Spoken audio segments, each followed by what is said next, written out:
ഇന്ന് ഞാൻ പനീർ കൊണ്ടുള്ള ഒരു കറിയാണ് വെക്കുന്നത്. ഇതിന് വേണ്ടി നമ്മൾ പനീർ എടുത്തിട്ട് നമ്മൾ നേരെ ഇങ്ങനെ വരയുക. എന്നിട്ട് നമുക്ക് ഇതുപോലെ ക്യൂബ്സ് പോലെ പെട്ടെന്ന് നമുക്ക് അരിഞ്ഞെടുക്കാവുന്നതാണ് കേട്ടോ. എന്നിട്ട് നമ്മുടെ പാത്രം നമ്മൾ നമ്മൾ ചീനച്ചട്ടി, ഇപ്പോൾ ഞാൻ ചീനച്ചട്ടി അടുപ്പത്ത് വെച്ച് ഞാൻ നെയ്യ് ഒഴിച്ച് നെയ്യ് ചൂടായി വരുമ്പോൾ നമ്മുടെ പനീർ ഇടുക.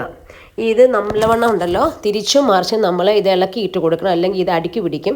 അതുകൊണ്ട് നമ്മൾ നന്നായിട്ട് ഒരു ഗോൾഡൻ കളർ ആകുന്നിടം വരെ നമ്മളിത് ഫ്രൈ ചെയ്തുകൊണ്ടിരിക്കും കേട്ടോ. ഇപ്പം ഇത് ഏകദേശം ഫ്രൈ ആയി വന്നിട്ടുണ്ട്. നമ്മൾ ഇത് വേറൊരു പാത്രത്തിലേക്ക് മാറ്റുകയാണേ. ഇനി നമുക്ക് ഇതേ സെയിം പാത്രത്തിൽ തന്നെ നമുക്ക് ഒന്നെങ്കിൽ നെയ്യ് ഒഴിച്ചോ അല്ലെങ്കിൽ വെളിച്ചെണ്ണ ഒഴിച്ചോ ഞാനിവിടെ നാടൻ വെളിച്ചെണ്ണ എടുക്കും, നിങ്ങൾക്ക് ഇഷ്ടമുള്ളത് എടുക്കാവുന്നതാണ്. എന്നിട്ട് സവാള നമ്മൾ നല്ല നീളത്തിൽ അരിയണം കേട്ടോ. നീളത്തിൽ അരിഞ്ഞിട്ട് നമ്മൾ കൈ കൊണ്ടൊന്ന് തിരുമുവാണെങ്കിൽ പെട്ടെന്ന് സവാള വഴന്ന് കിട്ടും. അതുപോലെ തന്നെ അതിനകത്ത് നമ്മളിപ്പോൾ ആവശ്യമായ ഉപ്പിടാവുന്നതാണ്. ഞാൻ ഉപ്പ് കുറച്ച് ഉപയോഗിക്കത്തുള്ളത് കൊണ്ടാണ്. പിന്നെ പച്ചമുളക് നമ്മൾ സവാള കുറച്ച് വഴന്ന് വരുമ്പോൾ നമ്മൾ ആവശ്യത്തിന് പച്ചമുളക്, ഞാൻ ഒരു പച്ചമുളക് മാത്രമേ ഇട്ടിട്ടുള്ളൂ. പിന്നെ ഇഞ്ചി ചെറുതായിട്ട് കൊത്തി അരിഞ്ഞതിടുക. പിന്നെ നമ്മുടെ വെളുത്തുള്ളി ഉണ്ടല്ലോ, നമ്മൾ കഴുകി റെഡിയാക്കി തൊലി കളയാതെ ചതച്ചു വാരി ഇടുക. അതൊരു പ്രത്യേക ടേസ്റ്റാണ് കറിക്ക് കേട്ടോ. വെളുത്തുള്ളിയുടെ തൊലിയെല്ലാം അതിനകത്ത് അങ്ങ് ലയിച്ച് ചേർന്ന് നോക്കോളും. പിന്നെ നമ്മുടെ തക്കാളിക്ക് നമ്മൾ നീളത്തിൽ അരിഞ്ഞിടുക. ഇതെല്ലാം നല്ലവണ്ണം വഴന്ന് ഇത് അടച്ച് വെക്കുവാണെങ്കിൽ നന്നായിട്ട് വഴരും കേട്ടോ.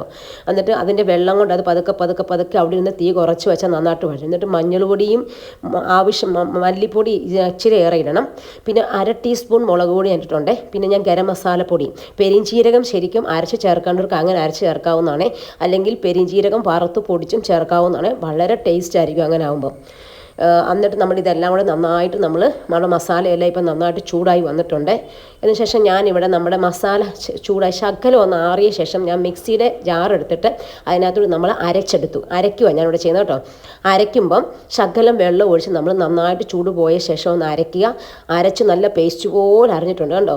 അരയ്ക്കുമ്പോൾ എന്നാ ഗുണമെന്ന് വെച്ചാൽ പിള്ളേരുടെ ശരീരത്തിലേക്ക് ഈ സവോളയും ഇതിൻ്റെ എല്ലാം അങ്ങ് ചെല്ലും. പിള്ളേരല്ലേ ഇതെല്ലാം എടുത്ത് കളയുന്നതായിരിക്കും മിക്ക പിള്ളേരുടെയും പണി, സവോളയെല്ലാം കളയും. അതുകൊണ്ട് ഇഞ്ചിയും വെളുത്തുള്ളി എല്ലാം നമ്മൾ ചേർത്തേക്കുന്നതുകൊണ്ട് ഇതെല്ലാം അരച്ച് നമ്മൾ ചേർക്കുമ്പോൾ ഒരു പ്രത്യേക ടേസ്റ്റാണ്. കുട്ടികൾക്ക് വളരെ നന്നായിട്ട് കഴിക്കാൻ പറ്റും. എന്നിട്ട് നമ്മൾ അരച്ച് വെച്ച നമ്മുടെ അരപ്പ് ഇപ്പം നന്നായിട്ട് തിളയ്ക്കണം. തിളച്ച് വരുമ്പോഴത്തേനും നമ്മൾ ഫ്രൈ ആക്കി വെച്ച നമ്മുടെ പനീർ ഇട്ട് കൊടുക്കുക.